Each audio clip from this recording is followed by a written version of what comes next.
everybody, this is a real quick video in case you have a Razer Aether Light Strip and you need to do a hard reset to the factory default settings on it.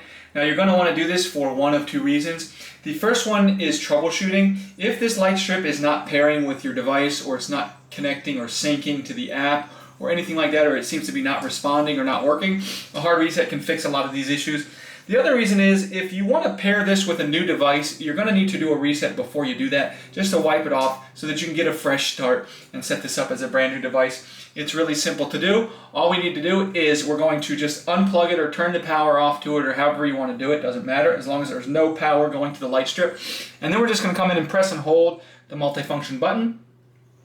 And while we're pressing and holding it, we can go ahead and restore power or turn back on the power switch or whatever, just restore power to the device, and then continue to hold the multi-function button for 4 seconds. And then the light strip, if this works, the light strip will then cycle through red, green, blue, and then go back to white, which means the reset is complete. You can let go of the button, and then you can just go ahead and set this up and repair it the way you would a new device.